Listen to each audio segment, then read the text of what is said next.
right, welcome in to another stellar episode of the Dropkick Basement, your favorite pro wrestling history podcast.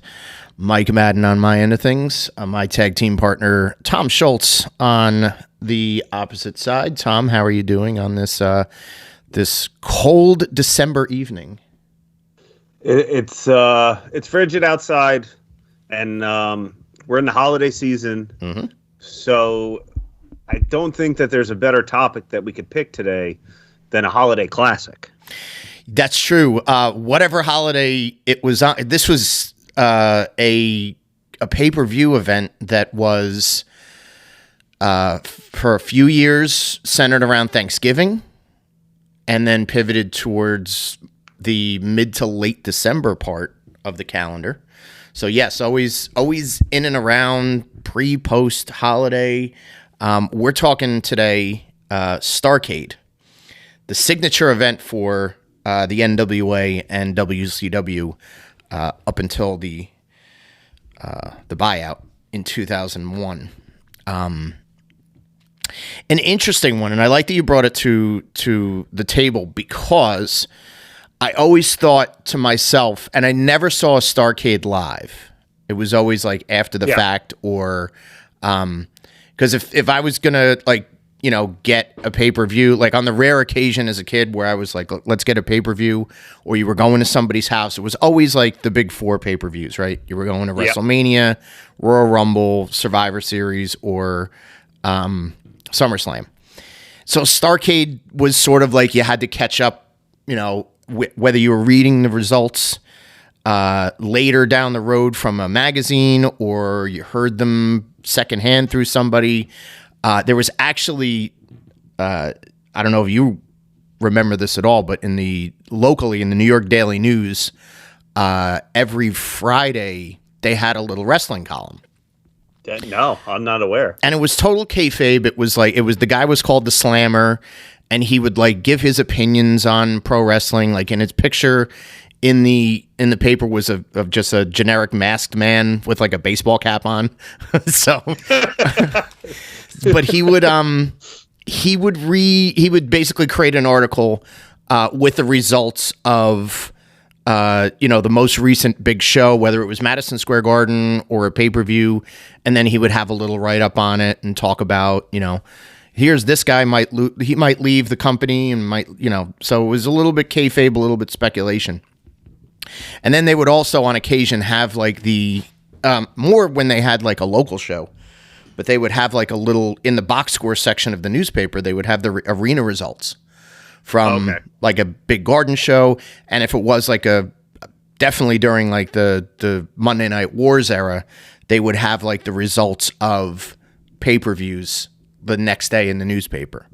So whether that was a Monday, a Sunday, sometimes a Tuesday, depending on where the show fell on the calendar, they would have a little write-up on it, and it would basically be like, without having to wait for the aftermags to come out or to buy a newsletter or whatever it was. It would be like, this is a little window into what is happening and what people think of pro wrestling.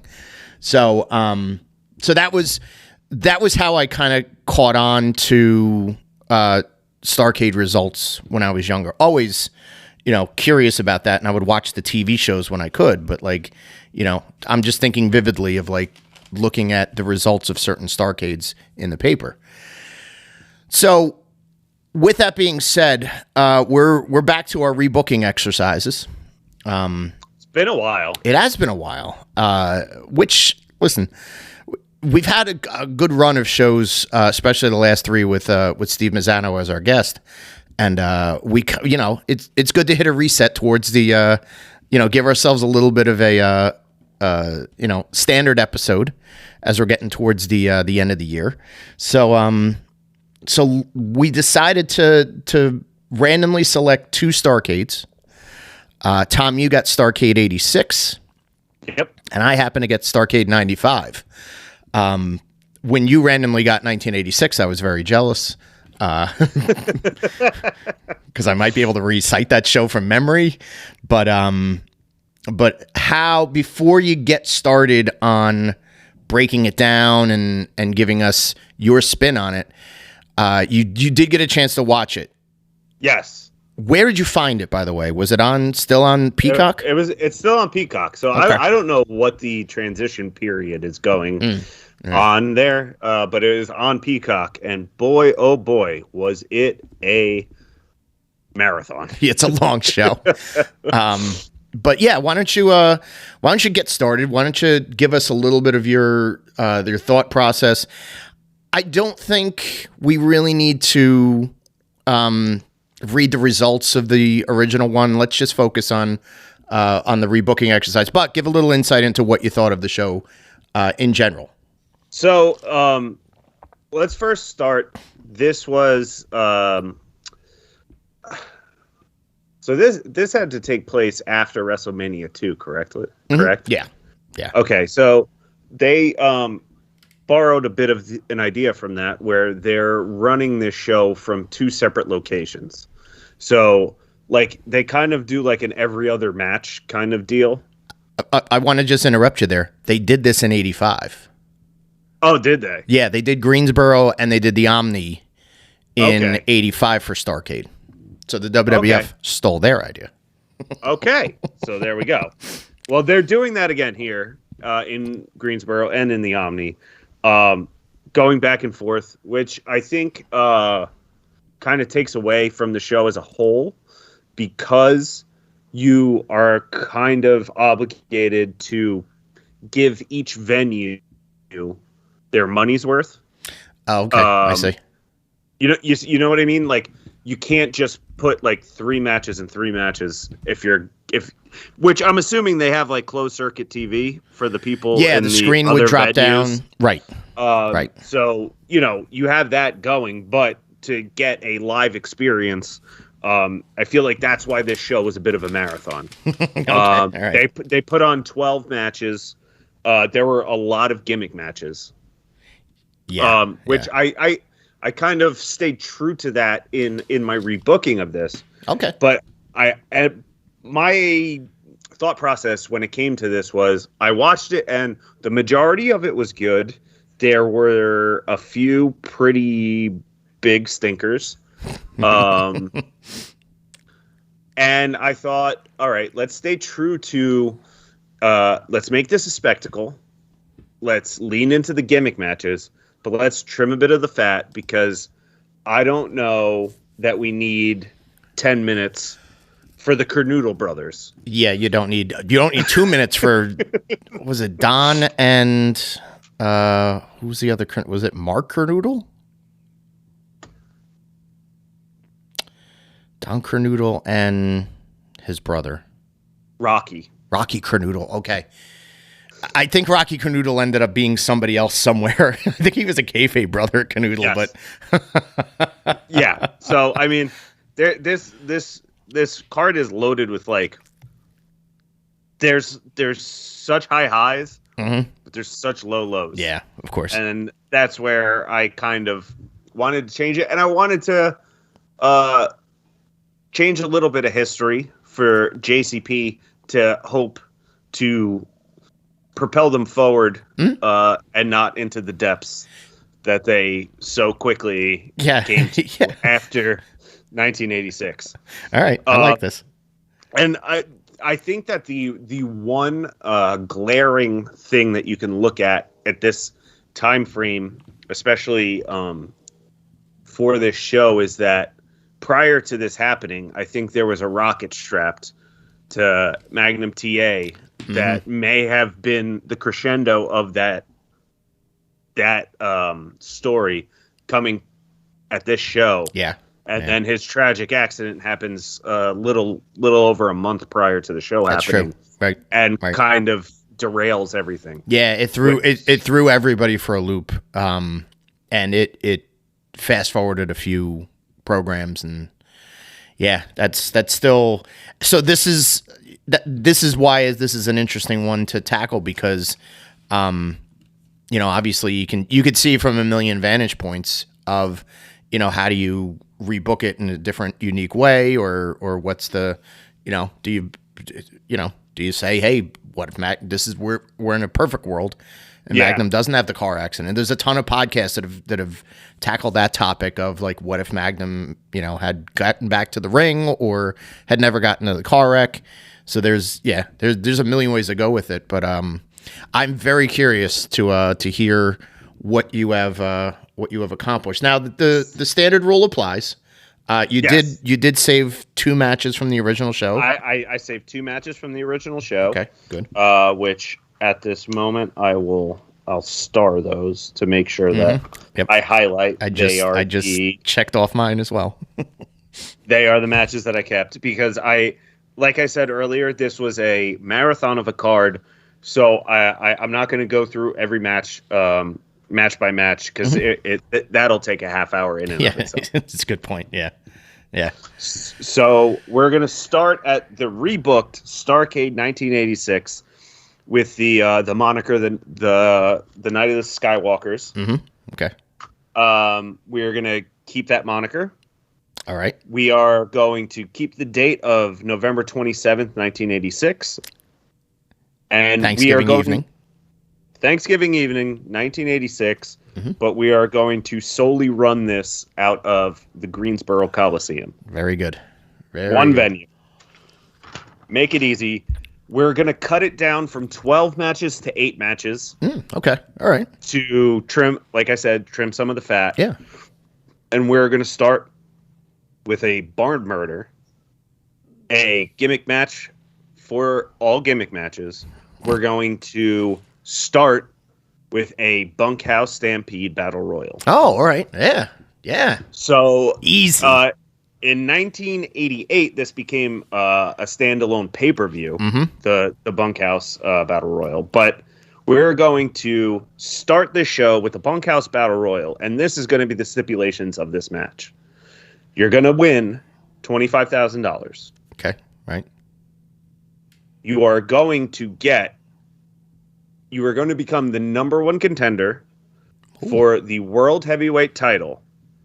And that match will take place January 1st, 1987 at the first ever Clash of the Champions. Oh wow. And you will be able to choose Ric Flair's opponent for the main event of this show. Interesting. This is so interesting. Wow. All right. Okay. So, and I can't choose myself if I win the bunkhouse stampede, because that's the first thing I would think. Yes, fuck that. Exactly. I'm the winner. Let's cash this in. All right. So this is like a hybrid of not only the battle royal, the high stakes battle royal, the number 1 contender match. And it's also kind of a money in the bank for some lucky friend. So you can either choose a cakewalk, a job, if you will, to hopefully beat Ric Flair, or you can pick a monster to face Ric Flair and wear him down for your title match at the Clash of the Champions. All right. So the bunkhouse stampede will consist of 20 participants, and we're going to go through the 20 participants. Okay. Ron Garvin, Big Bubba Rogers, Ivan Koloff, Dutch Mantell, Jimmy Garvin, Jimmy Valiant, Sam Houston, Bill Dundee, Baron Von Raschke, Bobby Jagger, Brad Armstrong, Dick Murdoch, Hector Guerrero, Manny Fernandez, Shaska Watley, Nelson Royal, Rufus R. Jones, Nikita Koloff, Tim Horner, and Don Carnoodle. Okay. All right. Yeah, Don Carnoodle still gets a payday. Psyched for that. Don Carnoodle still getting a payday. You got heavy hitters in that. This isn't like a jobber battle royal. Like I like it's a mixture. It's a mixture of the jobbers and the heavy hitters, and we're gonna get a heavy hitter to win this, and it's gonna be Nikita Koloff. All right. Who? Okay. On the original card, faced Ric Flair for the world title. Yes. Nikita Koloff, following his win, getting his trophy, getting his cash prize, will be interviewed by Tony Schiavone, and Tony will say, Nikita, who will be facing Ric Flair for the World Heavyweight title tonight in the main event of Starrcade 1986. To which he does a mumble promo. Nikita Koloff will say, facing Ric Flair for the NWA Heavyweight World title in a Falls Count Anywhere match will be Abdullah the Butcher. Wow. Oh, man. Oh, that's mean. So to soften up Ric Flair, he's got a match at the first ever Clash of the Champions. Nikita Koloff has chosen either his demise or his hired gun in the madman from the Sudan. It's Abby. Holy shit. I don't know. I don't trust Nikita Koloff's brain at this point. This is the stupid move, Nikita. Because if he wins, first of all, Abdullah doesn't give a shit about belts. So he's probably going to throw Ric Flair around the place. It's a no disqualification Falls Count Anywhere match, the first of its kind. And if he is successful in murdering Ric Flair, as is possible, he's got to wrestle Abby for the belt in a month. All right. All right. You made your bet, now lie in it, Nikita. So that is how we're kicking off Starrcade 86. As opposed to just to take a peek. The original opening match was Tim Horner and Nelson Royal versus Don and Rocky Canoodle. Oh, gross. God damn. So we're opening up hot. Okay. All right. Next, we're going to have a tag team exhibition match. It is going to be the team of Jumbo Tsuruta and Tenryu taking on the Warlord and the Barbarian. Oh, you're jump starting a Powers of Pain. Jump starting the Powers of Pain. Okay. All right. The Warlord was green as grass at this point. Green as grass. Yeah. And you're just going to get a lot of press slams. Yeah. Well, Tenryu and Tsuruta, they were both in All Japan at the time? I believe so. I'm guessing. Okay. All right. It's an interesting combo. All right. Well, they were tagging on I guess you would say house shows leading up to this. Okay. I went back and looked at the JCP cards to try, because the original card, once I put together the Bunkhouse Stampede. Yeah. That thinned the herd. The rest of the roster was pretty thin. Okay. All right. So I had to go looking. And so we're getting a bit of a spectacle tag team match. Yeah, I agree. Kind of cool things down after the bunkhouse. Okay. Brutal bunkhouse stampede match. Okay. All right. Number 3. Now, how does this finish? By the way, who goes over? Well, we got the Powers of Pain. Okay.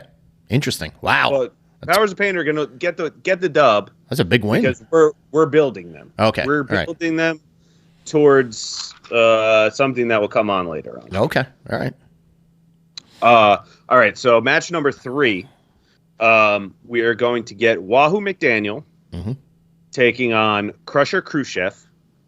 The stipulation for this match.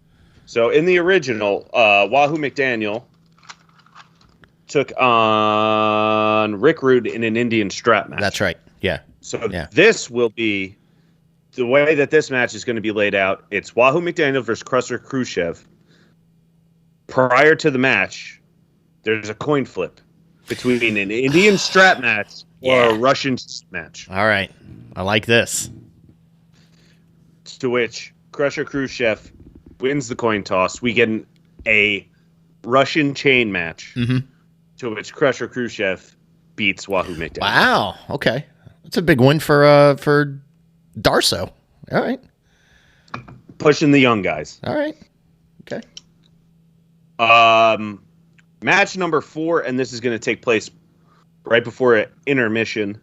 This is a steel cage match for the NWA World Tag Team titles. Okay. All right. Which is one of the 2 matches that I'm keeping from the original show. Okay. It's Ole and Arn Anderson against Ricky and Robert. Your champions. against Ricky and Robert, the Rock and Roll Express. Rock and Roll Express get the win. They take home the NWA World Tag Team Champions. Now that match was for the tag belts in the original one as well, right? Yes. And in a cage. Yes, in a cage. Right. Yes. Yeah. So I'm keeping that exact match. All right. Well, I like that. Okay. Exactly how. Now we get an intermission. Now we're going to intermission. Okay. All right. Coming out of intermission, we're going to start hot with the NWA World Television Title match. Okay. Your champion, Tully Blanchard. Of course, my taking champion. on Barry Windham. Okay. All right. Barry wasn't on the original card, was he? He was not on the original card, which I found to be a pretty glaring omission, because he was on a lot of the shows leading up to Starrcade. So he had come back to. So he left WWF in late '85, went back to Florida, and I think he was in Florida for a good amount of time. Then finally, Dusty was able to like fit him back in Crockett, but that was like at the end of the summer, maybe the end of the summer, early fall. So yeah, this is a good opponent for Tully, and I hope they would have built it on television to get to that point. And we're going to get a very good wrestling match. That's going to go to a 20-minute draw.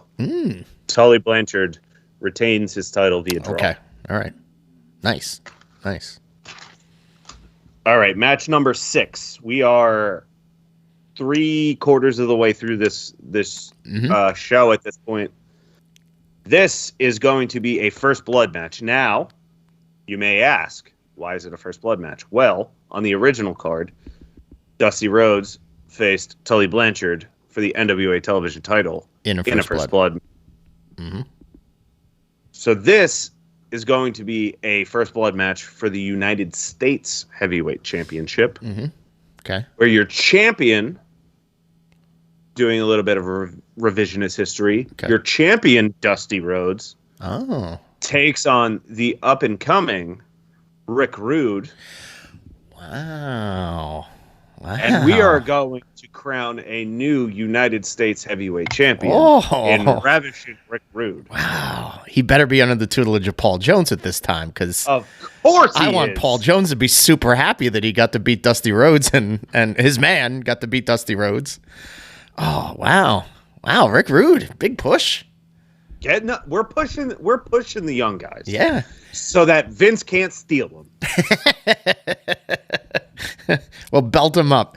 He ended up, just to segue a little bit, he did end up, Rude and Manny Fernandez were the World Tag Team Champions like 2 weeks after Starrcade. So they knew what they had with Rick Rude. He had just come from World Class in the late summer. And he got into that program with Wahoo McDaniels. And then it was, all right, well, you're thrust into the tag team. So this is a nice revisionist thing. It works well with the Paul Jones Army, with Manny Fernandez being probably, a stablemate and psyched that Dusty is dethroned. Dusty Rhodes losing a first blood match. Interesting. Yes. So now we are moving on to match number 7. The second match that I'm keeping from the original card, and it's solely for the namesake. The Skywalkers scaffold match for the United States Tag Team titles. Mm-hmm. The champion Midnight Express taking on the Road Warriors. We are going to get the same results, but at the end of this match, when Jim Cornette is going to take that bump, we are going to have the Powers of Pain intervene and catch him. Oh, okay. Wow, nice. So that's nice. One, Jim Cornette doesn't not disintegrate, blow out both of his knees. Right. And 2, we can build towards a Road Warriors Powers of Pain feud for the titles. Okay. All right. I like this. United States Tag Team belts. United States. Right. Yeah. Tag team titles. And now we're going to come to your main event for the NWA World Heavyweight title. a no holds barred, falls count anywhere. Mm-hmm. Champion Ric Flair taking on Abdullah the Butcher. Okay. This is before you get started. Just sight unseen. This is an interesting situation that you put Ric Flair in. A heel champ. Heel champ. Versus one of the biggest heel monsters of the past decade. Yes. Okay. But he is the hired gun of Nikita Koloff. One of the biggest baby faces in the promotion. Newly turned babyface. Nikita Koloff. All right. Okay. So I can see where it's like, I used to be friends with Abdullah Butcher with bad guys, and now we're good guys. I get Abdullah. Okay. Now I got it. We're going all over the Coliseum. Mm-hmm. There's going to be blood. Ric Flair's bumping like a son of a bitch. Yeah. He's getting stabbed with a fork. Mm-hmm. And then we're just going to get the Horsemen are going to come out. Mm-hmm. And they got to save their boy. Nikita and Dusty, they're going to come out to combat the Horsemen. Mm-hmm. Lot of brawling going on. Nikita still in his bunkhouse attire. Okay. All right. Goes to hit Ric Flair with the silver boot. Oh, yeah. Yeah. It's Abdullah. Oh. Flair gets a roll up. And wow. Ric Flair escapes. Greensboro will go nuts at this point. I hate to say it. Like, Greensboro loves Ric Flair. That's Flair country. They're going to go bananas for this. Ric Flair escapes. Uh-huh. Still your champion. Battered and beaten and bloody. And in a mere 34 days is going to have to face Nikita Koloff for the NWA World Heavyweight title. Championship. Okay. At the first ever Clash of the Champions on New Year's Day on TBS. All right. This is that I did not see that coming. That we would have Abdul the Butcher in a main event. But it is apropos of this show, by the way. Top guys. Abdul the Butcher is the top guy on this show. As has been known. We do everything to book Abdul. It's great. Yeah. That's interesting. That's a lot that I like about that new version of the card. I love Rick Rude being elevated, like coming in and getting the match with Dusty, which is another one that we never saw. Like they, unless it was like house show or like maybe WWF, like they had a little bit of like overlap time. But it wasn't like and I could see that on television being like, Dusty just being snarky and like, I'm going to bust you open. I'm going to break your pretty face, all that stuff. And Rick Rude kind of being like people not taking him serious. He's a body guy, but when it gets down and dirty, like he's the one that's going to take out Dusty. Love the coin flip on the Russian chain Indian strap. And I like the idea of it not being known until game time, basically, what you're going to end up with. So that's a great rebooking, and that's a interesting way to that sells the match as well. Yeah. You gotta make sure you're tuned in. You don't want to just like catch this in the middle or or if you're at the arena, you don't want to be scrambling to your seat. You need to be sitting in your seat to see this coin flip to determine what we're going to get. So I like it a lot. I like the whole show overall. The bunkhouse is it. I mean, there's some guys in that bunkhouse stampede that you have that I would have liked to see in some undercard matches, but I think it also utilizes, and it's a storytelling device to use a bunkhouse with so much like built into it that's going to pay off at the end of the show.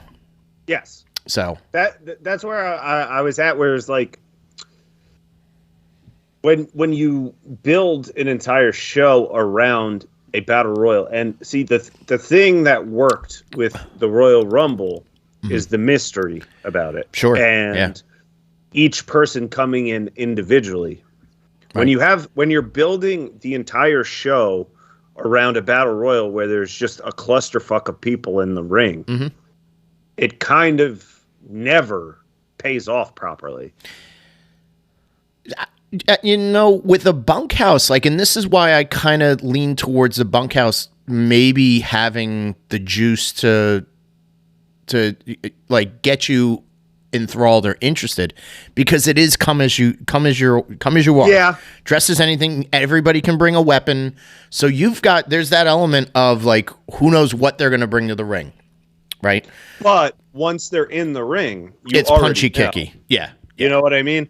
When you have that many people in the ring at once, and as they're walking to the ring, you're like, oh, okay, they got that. Yeah, right. And now that's it. As you see them walk to the ring with it, that kind of blows the pop.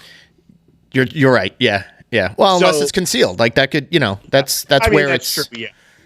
But to build an entire show around a battle royal, I find battle royals in general to typically be lackluster. Yeah, yeah. So if you open a show with it and put big stakes that are not only the outcome of the match, but will then pay off later in the show. In a future show, yeah. Yeah. In a future show and on that same show. On that same show, right, yeah. So now you have, that match, it's not really about the match itself, it's about the outcome. Right. As opposed to everything that happens in between the ropes. Yeah. Yeah, it's Nikita Koloff's decision that sort of then takes over, the post-show promo. All right. Exactly. I like it a lot. All right. There it is, Starrcade. Revamped Starrcade 86. Now, and you know what's crazy is I'm sure that if we paid $20 a month, we could run this through some sort of AI and have and we could put this whole show on YouTube. Yeah, I know, right? Yeah, get those video game guys that do the Royal Rumble simulators, and that's interesting. Yeah, you have to create all the guys though. Good luck getting the animation right for Nelson Royal.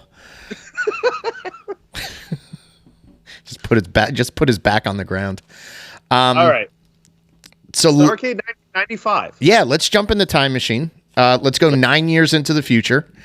I would love to be able to say we stop now and then we come back in the next episode and we've booked 9 years of Jim Crockett Promotions in the early WCW days. How much different would it be if Nikita had won the belt at Clash of Champions and the Road Warriors and the Powers of Pain had a longer feud? Yeah, there's certainly, but we're not gonna do that. We're not gonna put the listeners through it. Starrcade 95. This one originated from one venue. We learned our lesson. The Nashville Municipal Auditorium in Nashville, Tennessee. Okay. A strong town for pro wrestling. Yes. So the original card had 12 matches. There was 3 in the pre-show and then 1 post-show. There was a lot of a bunch of guys wrestled twice because they were doing the World Cup of Pro Wrestling with the New Japan roster. So basically your main event guys, Flair, Savage, Sting, Lex Luger, all wrestled twice on this card. This Starrcade did not have Hulk Hogan because he had already fulfilled his commitment for his pay-per-views for the year. And he was like, I'm not the champ. I'm not headlining. That doesn't work for me, brother. And he stayed home. Yeah. So, spoiler alert. I genuinely don't remember the show at all. It's a hidden gem. So I did go back and watch this. I caught the matches broken up on YouTube. Okay. So I've pieced them together. I also have seen this before from the network and kind of had a working knowledge of it. The concept is incredible. I love the idea of the World Cup of Pro Wrestling. That concept I am keeping. This is still Starrcade 95, the World Cup of Wrestling. We're still from Nashville. But nobody's going to wrestle twice. There's no dark matches. We're going 12 matches top to bottom. The best of New Japan / Japanese wrestling, and I'll get to that in the middle of the card, versus WCW's All-Stars. Okay. And when I say All-Stars, I mean there's no Johnny B. Bads. There's no Das Wunderkinds. This is I know. I mean, I left some of my favorites out. The American Males, not on this card. No Nasty Boys. Ugh. So this is higher stakes as the best versus the best. Okay. So my guess is it's going to be promotion based is who wins the World Cup, right? Right. It's like whoever has the better record. And I think you can do this in a sense of, whoever comes out at the end has the bragging rights. Yeah. But there's no physical trophy. There's no real stakes about this. You're not going to win control. I think the original the gimmick behind Starrcade 95 originally was Sonny Ono was the mouthpiece for all the Japanese wrestlers. And Sonny Ono was if New Japan wins all their match or has the most wins, I get to control WCW. No, we're not doing that. Sonny Ono not booked on this show at all. Please don't do Get that. out of my face, Sonny Ono. So let's start breaking it down. Match number 1, to start things off, trademark of WCW, we're going to start with cruiserweight action.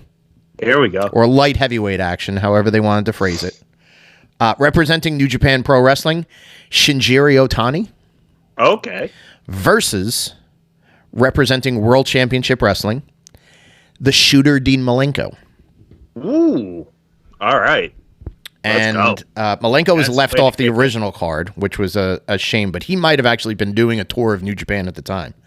And another thing that I will point out is I am importing more wrestlers from Japan than they did in the original card. Okay. So this is literally their best and brightest, or most of their best and brightest. So match number 1, Otani versus Malenko, and I have Shinjiro Otani going over the Shooter Dean Malenko. I can see that. Okay. Match number 2 is also from the cruiserweight division. This one I'm keeping from the original card. Representing New Japan was Koji Kanemoto. Okay. Taking on Eddie Guerrero. New Japan is going up 2-0. Wow. As Koji Kanemoto will get the Duke over Eddie Guerrero. I believe that was the result in the original one as well. All right. Kanemoto was I believe he was the reigning New Japan junior heavyweight champion at the time. Okay. So, true to form. And if I remember, that was a very good match. Yeah. Oh, absolutely. Yeah. An early showcase for Guerrero, for sure. Match number 3, the heavyweight division rears its ugly head. Representing New Japan Pro Wrestling. And I don't mean ugly head, but the big boys are coming. Representing New Japan is Hiroshi Hase. Okay. Who is not on the original card. He is taking on the total package, Lex Luger. Maybe it's ugly head. Newer to heel Lex Luger, by the way, who had joined Dungeon of Doom. The Dungeon of Doom to a certain extent. I don't think he ever appeared with the Dungeon of Doom. Yeah, I don't really understand what happened there. He was a Jimmy Hart guy. He just changed his boots and his armbands to black instead of white, and then that made him in the Dungeon of Doom. Right. And he was kind of goofy Lex Luger, too, like vain, arrogant Lex Luger. So Lex Luger is getting the win over Hiroshi Hase. I probably think that Hase could get a good match out of Luger. criminally underrated New Japan performer. But Luger's going to get the Duke on this evening. So we move to match 4, another one that I'm keeping from the original card. And how could I not? Representing New Japan Pro Wrestling, Jushin Thunder Liger taking on the crippler Chris Benoit. I mean, come on. I know. Right. Exactly. And Jushin Thunder Liger is going to get the win in this one. Hard-fought victory. Probably a little bit of, horseman interference because Benoit is fresh on the horseman, but it backfires. Liger gets the win. Shooting star press, 1, 2, 3. Moving on, and if you're keeping score, it is New Japan 3. 3-1 now. WCW is having a hard beginning to this show. I don't see Eric Bischoff agreeing to this, if I'm going to be honest with you. I thought it would be a 12-0 run for WCW. By the way, look at the 3 guys that got beat. Like, there's a pattern here. There's a reason why those guys went somewhere else. So match number 4, you're going to have a matchup between your reigning IWGP Tag Team Champions, which are Junji Hirata and Shinja Hashimoto, taking on Booker T and Stevie Ray Harlem Heat, who are the WCW Tag Team Champions at this time. Right. And Harlem Heat, with the help of Sister Sherry, get the win. Get the Duke.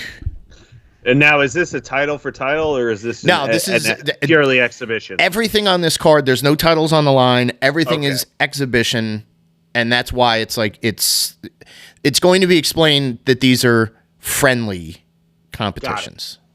I might even require a handshake before each of the matches, which is going to be tough for the next match because this one is going to be bonkers.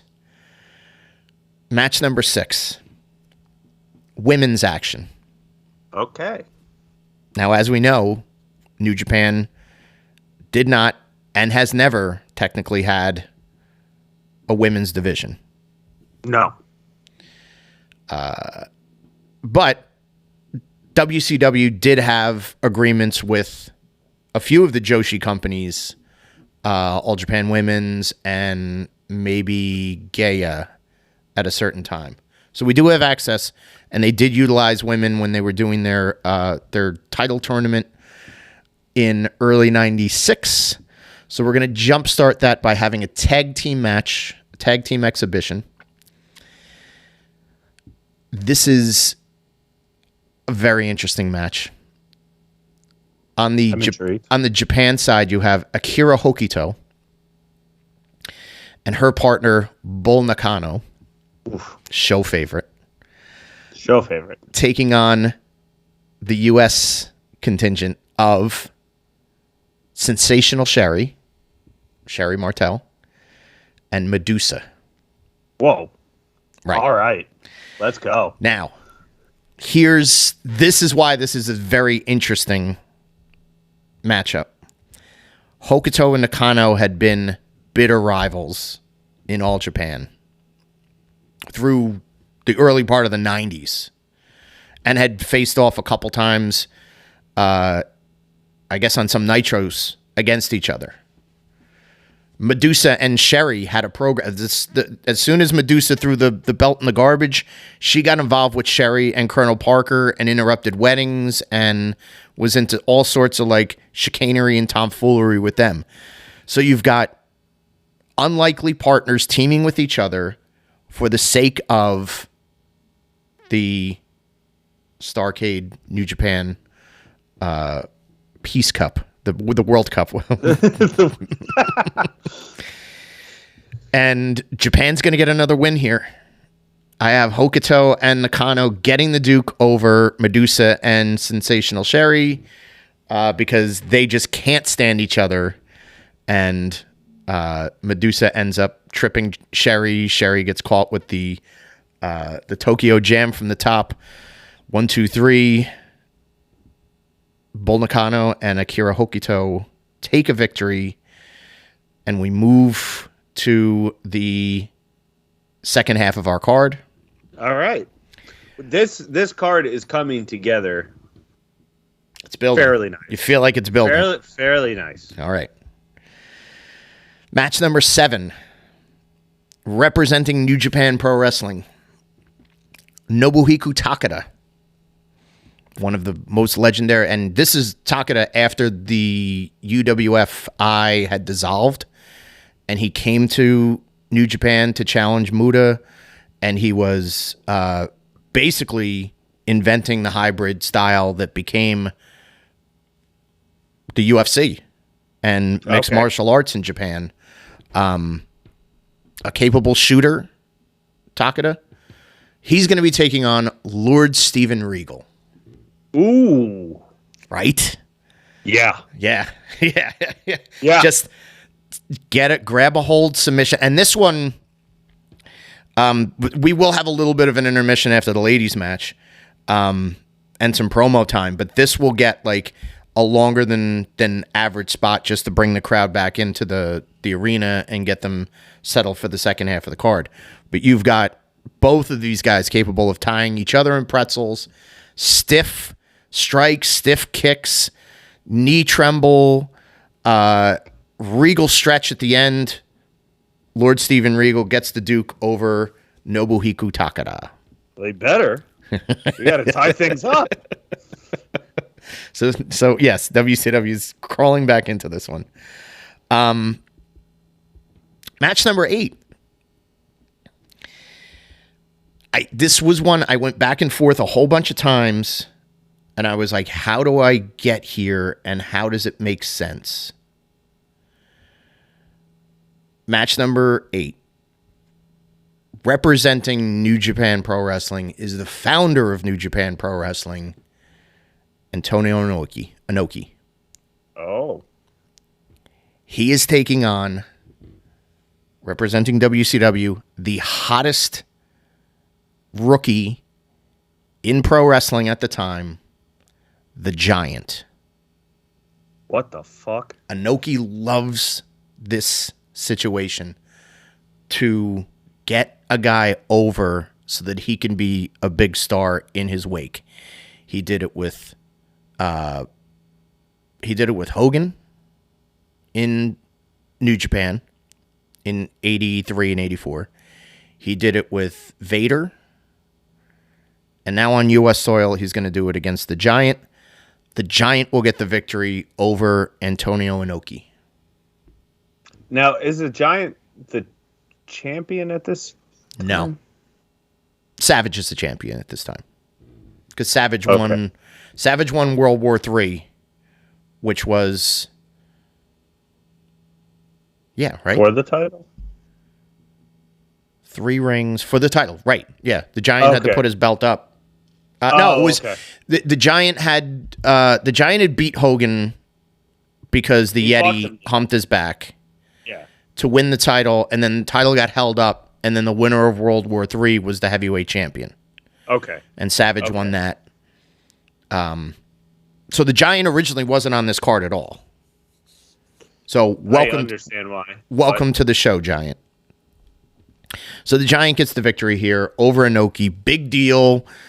Announcers are going to put it over like crazy. And Inoki does the honors. No surprise that he would do that. Yeah, later in his career. Yeah. Get the big guy over, and now you can get a New Japan run for old Paul. Mm-hmm. If he wanted to, yeah, he probably would have been a big deal over there with the drop kicks and everything. Young Giant would have been a fucking star. Match number 9. And I do have a note here. I did say that originally all of these were non-title friendly matches. This one is for the United States Heavyweight Championship. This was on the original card, so I did have 3. Now that I remember it. 3 from the original card. I think 3 is the max, so we're good. Yeah. The reigning and defending United States champion at the time is Kensuke Sasaki. Okay. The power warrior himself. Husband of Akira Hokuto. He's taking on the man called Sting for the United States Championship. I'm looking at this now. I should have put this at main event. because it's the only title match. But I have it at 9. Well, I mean, it's a secondary title, so yeah. Well, Sting's gonna win. Okay. And regain his United States title. So we've got Sting celebrate, pomp and circumstance. Everything's great. He's recaptured the United States title, brought it back. Right. To the United States. States. Now this is match number 9. What is the record going on here? So right now, WCW they're 3 in a row. 5-4? 5-4? So now it's 5-4. Is it 5-4 New Japan? New Japan's up, yeah. Still 5-4 New 1, Japan. 2, 3, 4. Oh no, wait a second. 1, 2, 3, 4 wins for Japan. 1, 2, 3, 4, 5. WCW. WCW has taken this with the U.S. title. We've taken the lead. Oh, rally. This classic Bischoff. Well, don't put your eggs all in one basket yet. Match number 10, a 6-man tag team match. I wanted to make this an 8-man tag team match, but I was like, I can't justify it. But it's a 6-man tag team match. All right. On one side of the ring, you have the Nature Boy. Oh, I'm sorry. Spoil him, but I'm going with Japan first. On the Japanese side of the docket, you have Riki Choshu. Okay. You have 2 legends. There's legends all over this one. This one's a legends filled match. Riki Choshu, Tatsumi Fujinami, and not the great, but you have Keiji Muto. Okay. No paint. IWGP Trunk? Heavyweight champion, orange trunks. Muto, in the only appearance that he ever made in the United States, non-painted. This is going to be it. Tradition. He is wrestling with his mentors, taking on 3 of the 4 horsemen, Ric Flair, Double A Arn Anderson, and Brian Pillman. Ooh. Yeah. Now, how is this not the main event? Yeah, well, listen. It very well could have been. You just named 2 main events right in a row. I know. This bottom half of this is going to be this. There are some real Tom matches coming up. I feel bad for whoever has to follow this. So, I believe this would be excellent because you got Pillman being able to interact with Muto, with Fujinami, who can still go at the time. Choshu's probably going to be the slowest out of the group, but Arn and Flair will probably complement him well. The New Japan contingent will tie everything up with a victory after Keiji Muto does a little Muta chicanery and does missed. He will missed Arn Anderson and hit him with the moonsault for the win. Because the crowd needs a pop for the mist. They don't need to see Muto in the gear and everything. They're into athlete Muto. Now they're going to get the mist for old time's sakes. Tied up. The mist does it all. 2 matches remaining. And well, see. Oh wait, is it tied up? It is tied. It is now 5-5. Right? Yes. 4-4. All right. Yeah, it is tied up. Yeah, it is tied 5-5. up. Okay, 5-5. It's 5-5, and we have an even number of matches, so this could theoretically end in a tie. Well, listen, international competition sometimes will trick you like that. Match number 11. I saved the most Tom Schultz match for match number 11. Representing New Japan Pro Wrestling, Masa Saito. Okay. One of the legends, one of the greatest, the inventor of the backdrop driver, the man who threw a boulder through a McDonald's window, and him I know where this in is Wisconsin, going. and him and Ken Patera went to prison for 18 months. Can I guess? Go ahead, guess who's he taking on? Scott Norton. Yeah, yes. You know me too well. Yeah, dude. In a semi-main event, by the way. Masa Saito taking on Scott Flash Norton. Beef. Beef on beef. This is fucking Arby's, bro. This is Chop Fest. This is Chop Fest. This is dangerous suplexes. This is power bombs on the hardest part of the ring in 1995. This could just be like a bunch of like test of strengths that just go left, right, and center. Masa Saito will take a win, and we'll defeat. So the Japan contingent is one up going into our main event. Scott Flash is just happy to be in the semifinal. Let's be honest. And he was fresh back to WCW at this time, and the Nitros before, like Scott Norton was like, he had a match with Savage on TV. I think one of the first Nitros. Okay. Maybe the second Nitro it was. They were like, oh, Scott Norton's coming back, and his first match is going to be against Savage. So, yeah, I mean, they should have used him better. Main event time. Representing New Japan Pro Wrestling. A very formidable tag team.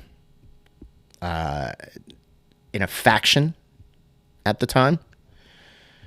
You have Hiroshi Tenzan and his partner Masahiro Chono taking on the Mega Powers, World Heavyweight Champion Randy Macho Man Savage and Hulk Hogan.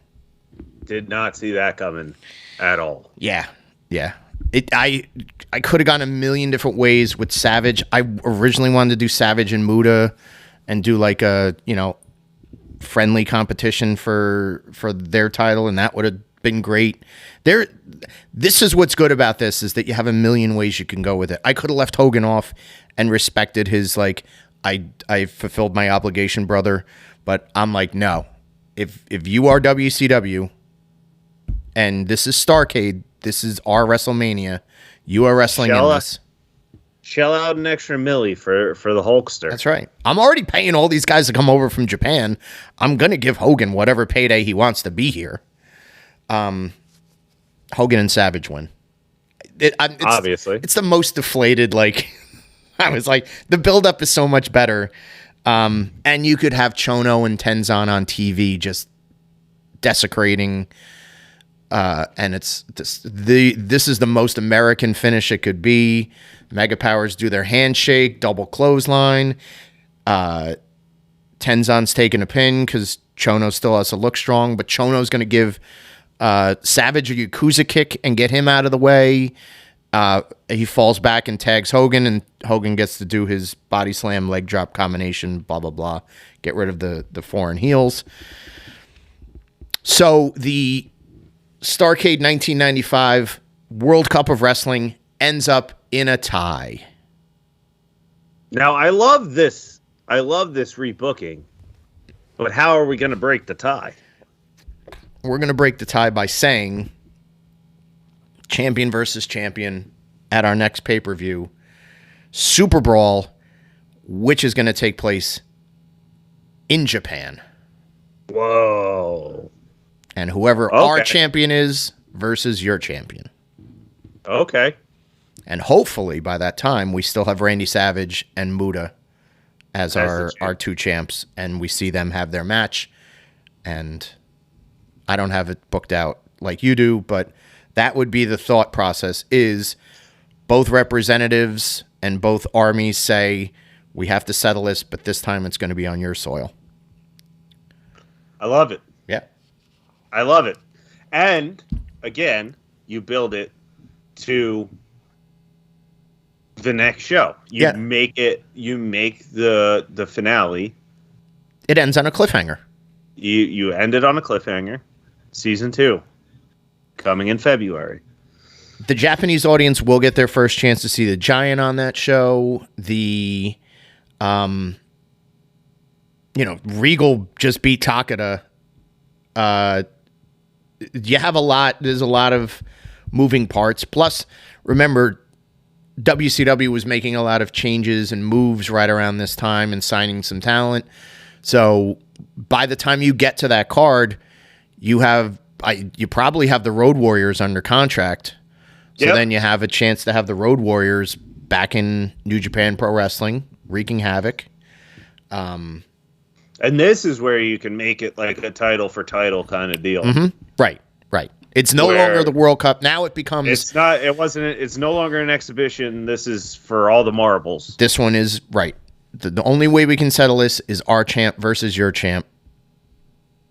Whoever wins is a deciding factor. I mean, WCW probably would have said, you're going to wrestle that night, and we would have had like a very tired Randy Savage having to take on Muta, who at that point, oh geez, now I'm really thinking of booking this. Savage gets Yakuza kicked by Masachono. He's down and out, but Hogan got the win for his team. The commissioner of WCW, who I think might have still been Nick Bockwinkel at the time, comes out, talks to, maybe we do have Sonny Ono as the representative of New Japan or whatever, and just say, well, we can't leave this in a tie. We need to settle this tonight. Your champ versus my champ. And Sonny Ono says, okay, here comes my champ. And now Keiji Muto has become fully the great Muta. In that period of time, you have a battered and weary Randy Savage who's like, and Bockwinkel's like, we could do this another time. And Savage is like, hell no, I'm going out there and blah, blah, blah. And Hogan's telling Savage not to do it. He shoves Hogan out of the way. Bring on the great Muta. Fast 5-minute. I would love it to go 20 minutes, but fast 5-minute back and forth. Savage gets the win. Guts out a win. WCW takes the win on that one. Oh, that's the new way to finish it. We're not waiting until Super Brawl for this. Okay. We're gonna have Randy Savage over Muta. I just rebooked the rebooking. We're in an inception. We're in a Starrcade inception. And I would, now that I'm thinking about it, that's now a lumberjack match where everybody from earlier in the night is surrounding the ring, and that's a way to get 5 more minutes out of this. I'm gonna have to cut a match, but then it's not even. This has to end at some point. Randy Savage gets a win over Muta in that added match. So damn. Love it. Yeah. Love it. I do say, like, the original card, again, as I mentioned, like, there was some WCW like feud shit that if they were like going to be like, all right, we're doing the World Cup of Wrestling, like, it made no sense to have like WCW matches on there at all. But the beginning of the card and the end of the card had like WCW shit on there, and it's like, just let it be just one entity versus the other entity. Bring in more guys, pad it out with the women that you have under contract, and see what you come up with. So there it is, Starrcade 95. Starrcade 95, much improved. Yep. And I think Starrcade 86, less is more. You keep some gimmicks in there, and you get new stars over, and you're setting yourself up down the runway. You're leading yourself out with a runway of Flair and Nikita Koloff. Later than unfortunately they had to rush it because of Magnum's accident, but it was, it was a little bit of a disservice to Nikita because he was also shackled to Dusty.